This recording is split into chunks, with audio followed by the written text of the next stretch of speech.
Good morning students. ഇന്ന് നമ്മൾ പഠിക്കാൻ പോകുന്ന ലെസൺ എന്ന് പറയുന്നത് NIOSന്റെ സെക്കൻഡറി സെക്ഷൻ, അതായത് 10th ആറാമത്തെ ചാപ്റ്ററാണ്. നിങ്ങളുടെ ടെക്സ്റ്റ് ബുക്കിനകത്ത് ഇത് 7ാമത്തെ ചാപ്റ്ററായിട്ടാണ് കൊടുത്തിരിക്കുന്നത്. പക്ഷേ ഇടയ്ക്ക് ഒരു ചാപ്റ്ററായിട്ട് കൊടുത്തിരിക്കുന്ന ഒരു എക്സസൈസിൻ്റെ ഒരു ടോപ്പിക്കാണ്. അപ്പോൾ ഇത് ലെസൺ വൈസ് 6ാമത്തെ ചാപ്റ്ററായിട്ട് വരും. അപ്പോൾ ഇത് a tiger comes to town എന്ന് പറയുന്ന RK നാരായണൻ്റെ ചാപ്റ്ററിൻ്റെ സെക്കൻഡ് പാർട്ടാണ്. അപ്പോൾ നമ്മൾ ഇതിനു മുമ്പ് ഇതിൻ്റെ ഫസ്റ്റ് പാർട്ടാണ് നമ്മൾ പഠിച്ചത്. അപ്പോൾ ഈ ഒരു പാർട്ടിൽ നമ്മൾ നോക്കിയത് എന്താണെന്ന് പറഞ്ഞാൽ, ഒരു ടൈഗർ, അതായത് സർക്കസിൽ നിന്നും ഒരു ടൈഗർ ഒരു ദിവസം കൂട് തുറന്നു കിടക്കുന്നത് കൊണ്ട് അത് നാട്ടിലിറങ്ങുകയും അത് ഒരു സ്കൂളിനകത്ത് വന്ന് പെടുന്നതുമായിട്ടുള്ള ഒരു രംഗം വരെയാണ് നമ്മൾ എത്തിയത്. അപ്പോൾ ഞാനിത് എൻ്റെ ഫോണിനകത്ത് NIOSൻ്റെ സൈറ്റിൽ പോയിട്ട് ഓൺലൈൻ സ്റ്റഡി മെറ്റീരിയൽ ക്ലിക്ക് ചെയ്താണ് ഈ ഒരു ചാപ്റ്റർ എടുത്തിരിക്കുന്നത്. അപ്പോൾ ഞാൻ ഈ ചാപ്റ്റർ വായിക്കാം. അപ്പോൾ സെക്കൻഡ് പാർട്ടാണിത്. Remember, in part 1 of the story, a tiger comes to town. The tiger reached a school, entered the headmaster's room and spread himself on the floor to sleep. അപ്പോൾ നമ്മൾ കണ്ടതാണ്, ഒരു സ്കൂളിൽ ഈ ടൈഗർ കയറുന്നു, എന്നിട്ട് ഹെഡ് മാസ്റ്ററിൻ്റെ റൂമിൽ കയറിയിട്ട് അവിടുത്തെ ഫ്ലോറിൽ ഉറങ്ങാൻ കിടക്കുവാണ് ടൈഗർ. അപ്പോൾ ഇത് ടൈഗർ സംസാരിക്കുന്നതായിട്ടാണ് നമ്മൾ ഈ ലെസൺ കണ്ടിരുന്നത്. The teachers locked the room from outside and would not let the circus master go inside to bring the tiger out despite his repeated request. അപ്പോൾ എന്താണ് സംഭവിച്ചത്? ആ സ്കൂളിലെ ടീച്ചർമാരെല്ലാം കൂടി ആ ഹെഡ് മാസ്റ്ററിൻ്റെ റൂം ഒരു കീ കൊണ്ടുവന്ന് പൂട്ടി അതിൻ്റെ ചാവി എടുക്കുന്നു. എന്നിട്ട് ആരെയും തന്നെ അകത്തേക്ക് കടത്തി വിടുന്നില്ല. അപ്പോഴാണ് ടൈഗറിൻ്റെ സർക്കസ് മാസ്റ്റർ അവിടെ എത്തുന്നത്. അപ്പോൾ അടുത്തെന്താണ് സംഭവിക്കുന്നത്? Why do you think no one allowed him to go into the room? എന്തുകൊണ്ടാണ് അവിടെ കൂടി നിന്ന ആൾക്കാർ മാസ്റ്ററിനെ ഉള്ളിലേക്ക് കടത്തിവിടാതിരുന്നത് എന്നാണ് നിങ്ങൾ ചിന്തിക്കുന്നത്. What happen next? ഈ കഥയിൽ എന്താണ് അടുത്ത് സംഭവിക്കാൻ പോകുന്നത്? The story continuous in this lesson. അപ്പോൾ നമുക്ക് നോക്കാം. അപ്പോൾ ഈ ലെസൺ തുടങ്ങുകയാണ്. Meanwhile, I awoke after a very good stretch of sleep and heard voices outside. ആ സമയത്ത് നമ്മുടെ കടുവ ഉണരുകയാണ്. അപ്പോൾ പുറത്തുനിന്ന് പല ശബ്ദങ്ങളും കേൾക്കുന്നുണ്ട്.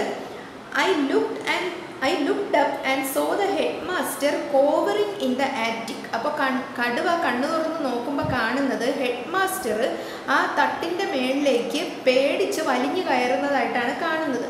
I stretched myself and rode. അപ്പോൾ ഈ കടുവ കൈയും കാലും ഒക്കെ ഒന്ന് സ്ട്രെച്ച് ചെയ്തു. For no particular reason except that I felt alive. വെറുതെ ഒന്ന് സ്ട്രെച്ച് ചെയ്തതാണ്, എന്നിട്ടൊന്ന് നന്നായിട്ടൊന്ന് അലറി, ഒരു ജീവൻ തിരിച്ചു കിട്ടാൻ വേണ്ടിയിട്ട്, അതായത് ഒരു വെറുതെ ഒരു അലൈവ് ആവാൻ വേണ്ടി മാത്രമാണ് ഈ കടുവ അങ്ങനെ ചെയ്തത്. The poor human being in the loft must have trembled at that moment. അപ്പോൾ ഈ കടുവ പറയുകയാണ്, ഈ പാവം മനുഷ്യൻ, ആ തട്ടും പുറത്ത് വലിഞ്ഞു കയറിയിരിക്കുന്ന ഈ പാവം മനുഷ്യൻ ആരാണത്? നമ്മുടെ ഹെഡ് മാസ്റ്ററാണ്. ഹെഡ് മാസ്റ്റർ ശരിക്കും പേടിച്ചിട്ടുണ്ടാവും ഈ കടുവയുടെ അലർച്ച കേട്ടിട്ട്. I wished to assure him that I was not going to hurt him. അപ്പോൾ കടുവ പറയുകയാണ്, എനിക്ക് അദ്ദേഹത്തോട് പറയണമെന്നുണ്ടായിരുന്നു, ഞാൻ നിങ്ങളെ ഉപദ്രവിക്കാനൊന്നും പോകുന്നില്ല എന്ന്.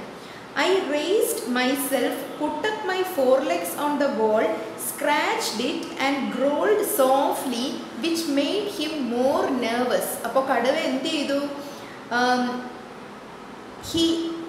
I raised myself, അവിടെ നിന്ന് എഴുന്നേറ്റു. Put up his forelegs on the wall, ആ ചുവരിൽ തൻ്റെ മുൻകാലുകളൊന്ന് എടുത്തു വെച്ചു.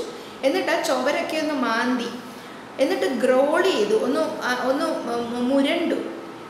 Growled softly, which made him more nervous. ഇത് കണ്ടപ്പോൾ നമ്മുടെ ഹെഡ് മാസ്റ്റർ ഒന്നും കൂടി ഭയന്നു. I knew my master was outside. കടുവ പറയുകയാണ്, എനിക്കറിയാം പുറത്തെൻ്റെ മാസ്റ്റർ വന്നിട്ടുണ്ടെന്ന് എനിക്ക് മനസ്സിലായി. I could hear him say, ഞാൻ കേട്ടു മാസ്റ്റർ ഇങ്ങനെ പറയുന്നത്. എന്താണ് മാസ്റ്റർ പറയുന്നത്? No one is going to the school. You will see the tiger come out and walk off with me. അപ്പോൾ മാസ്റ്റർ പറയുന്നുണ്ടായിരുന്നു, ആരും അകത്തേക്ക് കയറണ്ട, ആരും അകത്തേക്ക് കയറുന്നില്ല, നിങ്ങൾ ഇപ്പം തന്നെ കാണും, ഞാൻ എൻ്റെ കടുവയുമായിട്ട് തിരിച്ചു വരുന്നത് നിങ്ങൾക്ക് ഇപ്പം തന്നെ കാണാൻ സാധിക്കും. But one of you take a ladder in and help the headmaster come out from the attic. അദ്ദേഹം പറയാണ്, ആരെങ്കിലും ഒരു ഏണി എടുത്തുകൊണ്ട് വരൂ, എന്നിട്ട് ആ തട്ടുംപുറത്ത് കയറിയിരിക്കുന്ന ഹെഡ് മാസ്റ്ററിനെ പുറത്ത് വരാൻ ഒന്ന് സഹായിക്കൂ. Do you mean to say you are going in as you are without arms or protection? They asked him. അപ്പോൾ അവിടെ കൂടി നിന്ന ടീച്ചർമാരുടെ സംഘം അദ്ദേഹത്തോട് ചോദിച്ചു, നിങ്ങൾ എന്താ പറയുന്നത്, നിങ്ങൾ യാതൊരു പ്രൊട്ടക്ഷനും ആയുധവും ഒന്നുമില്ലാതെ അകത്ത് കയറി പോകാൻ പോവുകയാണോ എന്ന് ടീച്ചേഴ്സ് ചോദിച്ചു. Yes, that's what I am going to do. അപ്പോൾ മാസ്റ്റർ പറഞ്ഞു, അതെ, ഞാൻ അത് തന്നെയാണ് ചെയ്യാൻ പോകുന്നത്. We have no time to waste. അദ്ദേഹം പറഞ്ഞു, ഒട്ടും തന്നെ സമയം പാഴാക്കാനില്ല. The chairman of the tiger committee said. അപ്പോൾ നമ്മുടെ RK നാരായണൻ ഇത്തിരി ഫലിത രൂപേണ പറയുകയാണ്, അവിടുത്തെ ടൈഗർ കമ്മിറ്റിയുടെ ചെയർമാൻ പറഞ്ഞു, അതായത് ഈ ടൈഗറിൻ്റെ പ്രശ്നം വന്നപ്പോൾ അവിടെ ഒരു കൂട്ടം ടീച്ചേഴ്സും സ്കൂളിലെ മറ്റ് ജോലിക്കാരും എല്ലാം കൂടി ഒരു ഗ്രൂപ്പ് ഫോം ചെയ്തിട്ടുണ്ട്. അതിനാണ് ടൈഗർ കമ്മിറ്റി എന്ന് ഉദ്ദേശിക്കുന്നത്. അപ്പോൾ അതിൻ്റെ ചെയർമാൻ പറഞ്ഞു, by the powers I have being the second honorary magistrate, I give you notice that you shall not open nor enter that room. അപ്പോൾ അതിൻ്റെ ചെയർമാൻ, അതിലെ പ്രധാനി പറഞ്ഞു, ഈ ഒരു കമ്മിറ്റിയുടെ ചെയർമാൻ എന്ന നിലയിൽ, അതായത് ഞാൻ ഈ മജിസ്ട്രേറ്റ് എന്ന നിലയിൽ ഇവിടെ കാര്യങ്ങൾ തീരുമാനിക്കുന്ന ഞാനാണ് എന്ന ഉദ്ദേശത്തിലാണ് അദ്ദേഹം പറയുന്നത്. I give you notice that you shall not open nor enter that room. ആ റൂം തുറക്കാൻ പാടില്ല എന്ന് ആ കൂട്ടത്തിലുണ്ടായിരുന്ന അധികാരി പറഞ്ഞു. അതായത് ഒരു മജിസ്ട്രേറ്റിൻ്റെ സ്ഥാനം കാണിച്ചുകൊണ്ടാണ് അദ്ദേഹം പറഞ്ഞത്. My master asked. അപ്പോൾ എൻ്റെ മാസ്റ്റർ ചോദിച്ചു, Y do U prevent me from going near the tiger? എന്തുകൊണ്ടാണ് നിങ്ങൾ എൻ്റെ ടൈഗറിൻ്റെ അടുത്ത് പോകാൻ സമ്മതിക്കാത്തത്? They were at a loss to answer. അപ്പോൾ അവർക്ക് പറയാനൊരു ഉത്തരമില്ലായിരുന്നു. It is unlawful to commit suicide, they said. അപ്പോൾ അവർ പറഞ്ഞു, ആത്മഹത്യ നിയമവിരുദ്ധമാണ്, അതുകൊണ്ടാണ് ഞങ്ങൾ നിങ്ങളെ പോകാൻ സമ്മതിക്കാത്തത്. Maybe, said my master, but which section of the law says that a man should not approach a tiger? അപ്പോൾ മാസ്റ്റർ ചോദിച്ചു, ശരിയായിരിക്കും, മേ ബി, പക്ഷേ നമ്മുടെ കോൺസ്റ്റിറ്റ്യൂഷനകത്ത് എവിടെയാണ് പറഞ്ഞിട്ടുള്ളത് ഒരാൾ ഒരു കടുവയുടെ അടുത്ത് പോകാൻ പാടില്ല എന്ന്? അങ്ങനെ എന്തെങ്കിലും പറഞ്ഞിട്ടുണ്ടോ? Yes, replied the chairman weekly. അപ്പോൾ ചെയർമാൻ ഇത്തിരി സ്വരം താഴ്ത്തി പറഞ്ഞു, ഉണ്ട്, ബട്ട് ദാറ്റ്സ് ഡിഫറെൻറ്റ്, അത് വേറൊരു രീതിയിലാണ്. I can tame a tiger. It is after all my life that I am risking. അപ്പോൾ മാസ്റ്റർ പറഞ്ഞു, എനിക്ക് ഒരു കടുവയെ ടൈം ചെയ്യാൻ പറ്റും, അല്ലെങ്കിൽ എനിക്കൊരു കടുവയെ മെരുക്കാൻ പറ്റും, അല്ലെങ്കിൽ തന്നെ ഞാൻ എൻ്റെ ജീവനല്ലേ റിസ്ക് ചെയ്യുന്നത്, നിങ്ങളുടെ ജീവനല്ലല്ലോ.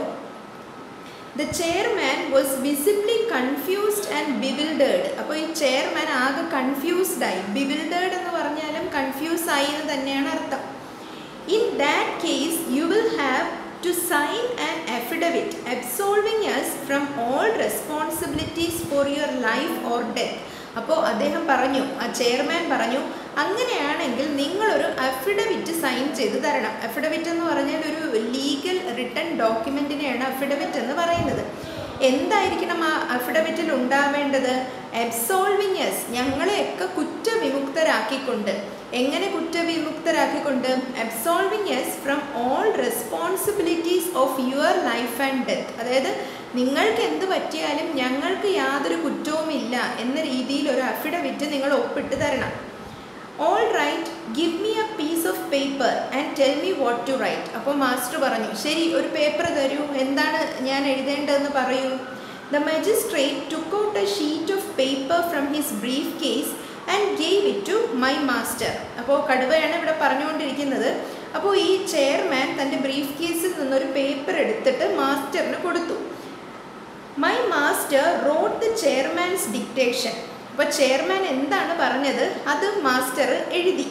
അബ്സോൾവിങ് everyone there from all responsibility, അവിടെയുള്ള എല്ലാവരെയും കുറ്റവിമുക്തരാക്കിക്കൊണ്ട്. He signed the document and returned it with the comment. അപ്പോൾ അദ്ദേഹം ആ ഡോക്യുമെൻ്റ് സൈൻ ചെയ്ത് പക്ഷേ അതിലൊരു കൊമൻറ്റും കൂടി അദ്ദേഹം ചേർത്തു, എന്നിട്ടത് ചെയർമാന് കൊടുത്തു. അതിലെഴുതിയത് ഇങ്ങനെയാണ്: I have signed it just to respect your magistracy. ഞാനിത് സൈൻ ചെയ്തത് നിങ്ങളുടെ ആ ഒരു മെജിസ്ട്രേറ്റിൻ്റെ പൊസിഷനെ റെസ്പെക്റ്റ് ചെയ്യാൻ മാത്രമാണ്. Although I am convinced it is uncalled for and ഇറെലവൻറ്റ്.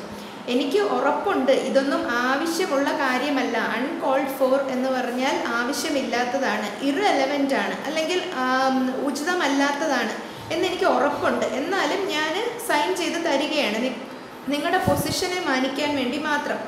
You are exercising unnecessary authority. നിങ്ങൾ ആവശ്യമില്ലാത്ത ഒരു അധികാരമാണ് ഇപ്പോൾ കൈയാളുന്നത്. ഈ ഒരു കൊമൻറ്റ് എഴുതിക്കൊണ്ടാണ് മാസ്റ്റർ ആ ഒരു അഫിഡവിറ്റ് കൊടുത്തത്. The chairman looked at the document and said, chairman ആ ഡോക്യുമെൻ്റ് നോക്കിക്കൊണ്ട് പറഞ്ഞു, stop, wait, tell me what is that you have written here. പറയൂ, നിങ്ങൾ എന്താണ് ഇപ്പോൾ എഴുതിയിരിക്കുന്നത്? Only what you have dictated. അപ്പോൾ മാസ്റ്റർ പറഞ്ഞു, നിങ്ങൾ പറഞ്ഞിട്ടുള്ളത് മാത്രമേ ഞാൻ എഴുതിയിട്ടുള്ളൂ. In a language we don't know I can't accept it. അപ്പോൾ ഈ ചെയർമാൻ ആ ലെറ്റർ വായിച്ചു നോക്കിയിട്ട് പറയുകയാണ്, ഈ ഭാഷ എനിക്ക് വായിക്കാൻ അറിയില്ലല്ലോ, ഇത് ഞാൻ സമ്മതിച്ചു തരില്ല. അപ്പോൾ മാസ്റ്റർ പറഞ്ഞു, ഇറ്റ് ഈസ് ഇൻ സാൻസ്ക്രിറ്റ്. ഇത് സംസ്കൃതത്തിലാണ് എഴുതിയിരിക്കുന്നത്.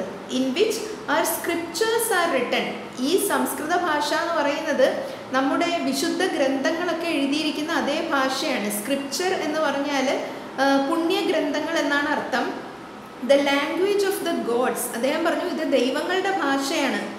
I write only Sanskrit, although I know 10 other languages including Japanese. അപ്പോൾ അദ്ദേഹം പറഞ്ഞു, എനിക്ക് 10 മറ്റ് ഭാഷകളും കൂടി അറിയാം. എനിക്ക് ജാപ്പനീസ് ഭാഷയും എഴുതാനും വായിക്കാനും ഒക്കെ അറിയാം, പക്ഷേ ഞാൻ സാധാരണയായി സാൻസ്ക്രിറ്റ് മാത്രമേ എഴുതാറുള്ളൂ. Without further ado he put the key into the lock of the headmaster's room. കൂടുതൽ വിത്തൗട്ട് മച്ച് എഡോ എന്ന് പറഞ്ഞാൽ വിത്തൗട്ട് ട്രബിൾ എന്നാണ് അർത്ഥം. ADO എഡോ എന്ന് പറഞ്ഞാൽ ട്രബിൾ, വിത്തൗട്ട് ട്രബിൾ, മറ്റ് ബുദ്ധിമുട്ടുകളൊന്നും കൂടാതെ മാസ്റ്റർ ആ പൂട്ടിയിട്ടിരിക്കുന്ന റൂമിൻ്റെ ആ ഒരു ലോക്കിലേക്ക് ചാവിയിട്ടു. Let's go now. അതിനുശേഷം അദ്ദേഹം തൻ്റെ കടുവയുമായിട്ട് പുറത്ത് വരികയാണ്. ആ വരുന്ന വഴിക്ക് മാസ്റ്റർ കടുവയോട് പറയുകയാണ്, ലെറ്റ്സ് ഗോ നൗ, നമുക്ക് പോകാം. Said my master, you must realize that human beings, for all their bluster, are timid creatures.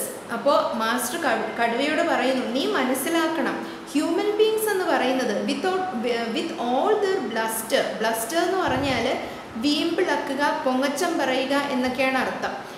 Human beings ചുമ്മാ പൊങ്ങച്ചം പറയുന്നവരാണെങ്കിലും ദേ ആർ ടിമിഡ് ക്രീച്ചേഴ്സ്. അവർ വളരെ നാണംകുണുങ്ങികളായിട്ടുള്ള അല്ലെങ്കിൽ നിസ്സാരരായിട്ടുള്ള ജീവികളാണ്. They are likely to panic when they see you. നിന്നെ കണ്ടാൽ അവർ വളരെയധികം ഭയപ്പെടും. So don't look at them. അതുകൊണ്ട് തന്നെ നീ അവരെ ഒന്നും നോക്കണ്ട. That's the only way to maintain one's peace of mind. അതാണ് നിൻ്റെ മനസ്സമാധാനം മെയിൻറ്റെയിൻ ചെയ്യാനായിട്ട് നീ ചെയ്യേണ്ടത്. ഇത്രയും പറഞ്ഞുകൊണ്ട് മാസ്റ്റർ ഈ കടുവയുമായിട്ട് പുറത്ത് പോവുകയാണ്. അപ്പോൾ അതോടുകൂടി ഈ കഥ ഇവിടെ എൻഡ് ചെയ്യുകയുമാണ്. അപ്പോൾ ഇനിയുള്ളത് ഈ ലെസണിനകത്തുള്ള ക്വസ്റ്റ്യൻ ആൻസേഴ്സും ഗ്രാമർ ടോപ്പിക്സും ഒക്കെയാണ്. അപ്പോൾ അത് അടുത്ത വീഡിയോയിൽ വരുന്നതായിരിക്കും. പിന്നെ നോട്ട്സ് PDF ആയിട്ട് കിട്ടുന്നതായിരിക്കും. Thank you.